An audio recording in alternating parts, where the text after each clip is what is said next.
Hey guys, it's Rachel Waisman with Sport Performance Aviation. I'm here at OSH 2021 and I am here in Homebuilt Camping area with Brian Sutherland and his Panther Sport here behind me, and he is going to grace us with doing an airplane walk around, an introduction just to talk about his Panther, his build, his experience, and his flight up here to OSH 2021.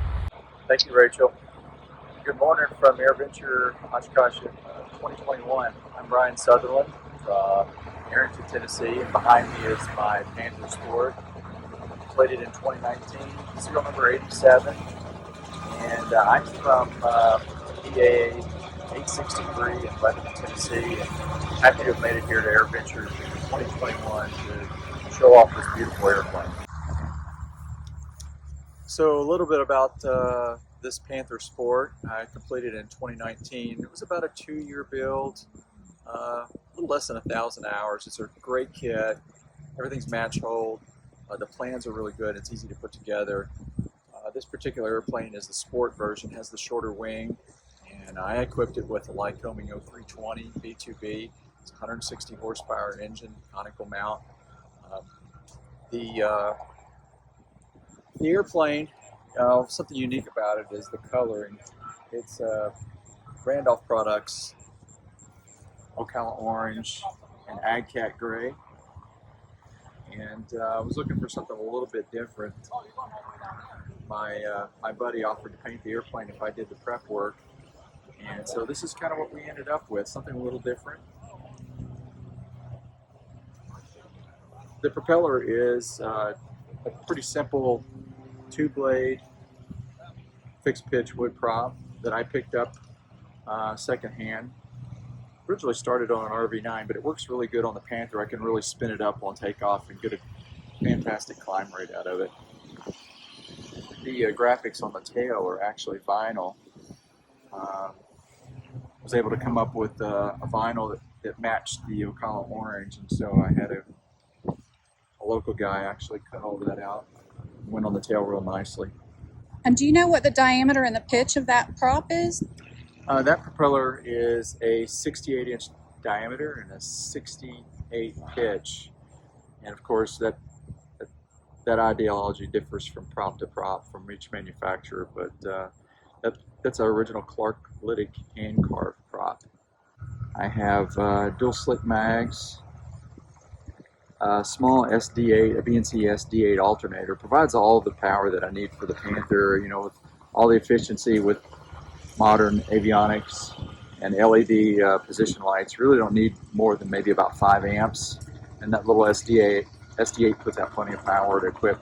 Very light, just goes in the back of the accessory case, so no need for a belt-driven alternator.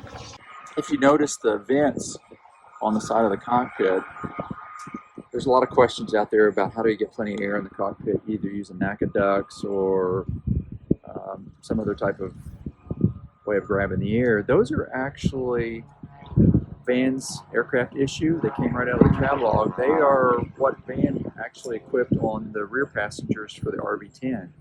And they work really nicely in that spar opening on the fuselage. So a couple holes, they go right in, and they do grab plenty of air, give you plenty of cooling in the cockpit. The wingtip lights are from Aircraft Spruce. They're actually Whalen technology, LED.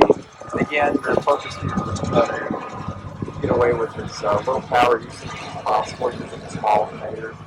And these work great. You only need one on each wingtip. They actually have a rear-facing white light, so you don't even need a light on the tail. So pretty efficient, small. I'd go with those again if I had to do it all over. Let's take a quick look at the cockpit for this particular Panther Sport.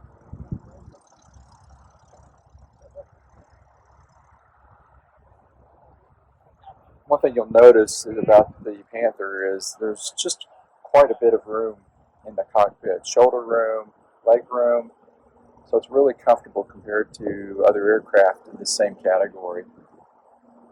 And for safety, you've got a rear roll bar with the steel fuselage going all the way to the engine mount, so there's a lot of rollover protection, and of course the steel spar box for the folding wings.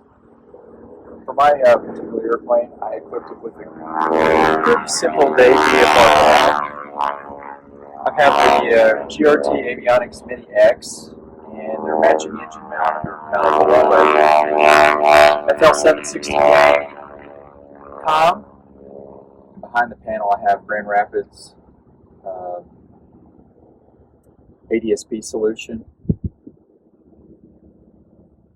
Again, a simple panel, doesn't draw very much power, does everything I need to do, and accompanied with a couple of switches. Very simple to operate the lights and ignition in the aircraft with a few annunciators.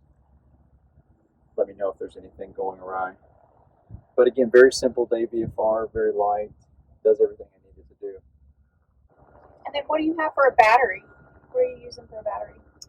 Yeah, for the battery, I took the opportunity to go something really light and use the Earth X compact battery. And that combination, the Earth X battery with the SD8 alternator, again, tremendous cranking power for the SkyTech starter, and runs the panel all day long. The transponder in this particular airplane, I mounted over the rear baggage, I guess you call it the hump, where the controls, the tunnel, thank you, tunnel, the rear tunnel. That's a Sandia ST165 remote, which everything is controlled through the Grand Rapids panel, and the antenna is underneath the fuselage. Alright, tell me about this fire extinguisher that you've got here.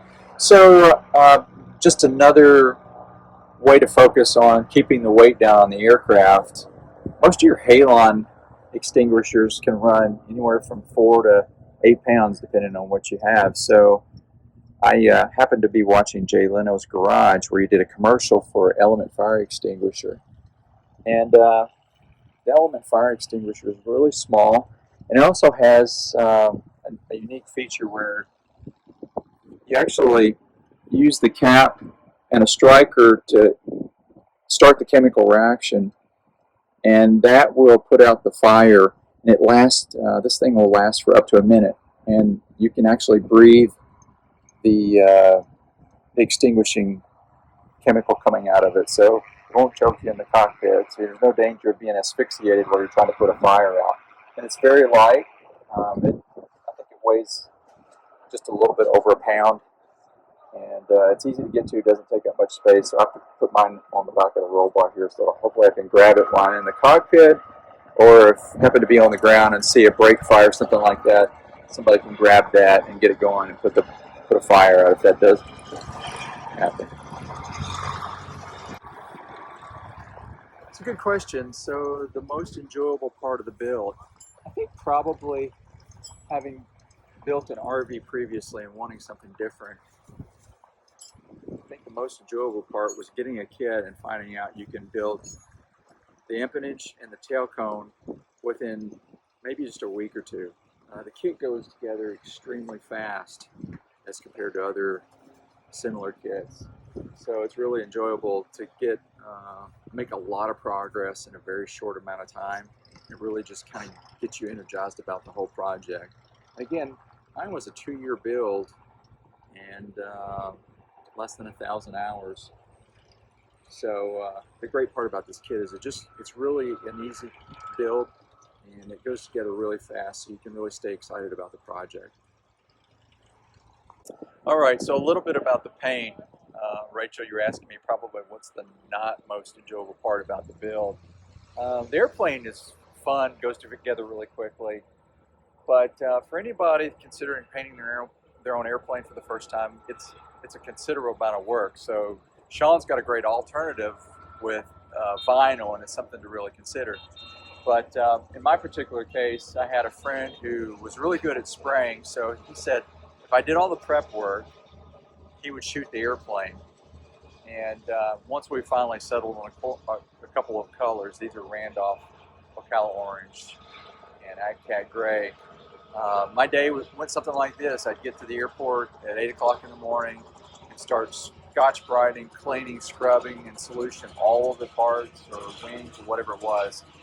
get them clean the paint booth top to bottom so there was no dust, clean the hoses, the paint guns and everything, get everything moved in, taped, and have everything ready for him when he arrived at lunchtime. He would walk in, spend an hour shooting, hang the paint gun on the wall, and say, "I'll see you in the morning." And then I had to proceed to get everything cleaned up, moved out after it's set, and start the process over again and again and again until we got through primer, orange, and then gray. So it's a considerable amount of work. I fully understand why painters command the kind of prices they do for painting aircraft, because it's a big investment of time. But really happy with the results. If you do invest the time, you can oversee the quality control the whole way, and it's a very rewarding experience. One of the questions I get most common is, why did I choose a Panther single-seat airplane? And many folks know that previously I had built an RV-10, which has 4 seats.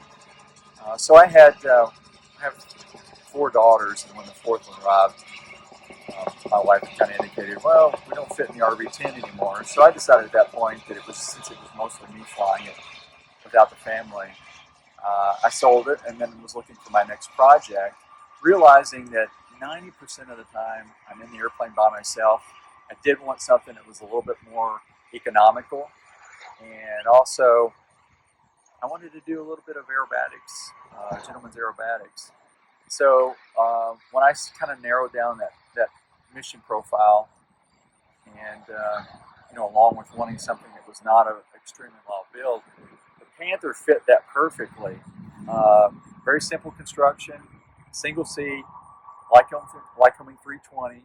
Those are, you can find those everywhere. Mid-time engines, burns 7 gallons an hour. So just a great efficient airplane for someone to be able to go out, not spend a whole lot of money on gas or maintenance, and do a couple of barrel rolls in the sky, and a little bit cheaper on the insurance because it's only 1 seat. And I didn't have any tailwheel experience, but that was the one challenge. So part of me was thinking, okay, this is the part of the flying that's going to be really difficult. But it turns out, after working with the insurance company, I needed 10 hours. So I went through a couple of different airplanes, the last one being a friend had an RV-6 with 180 horse, which was a handful of an airplane. So it scared me a little bit. 180 horsepower in a 6 would get away from me really quickly on the runway. So I did my dual and got my 10 hours wrapping up in the 6.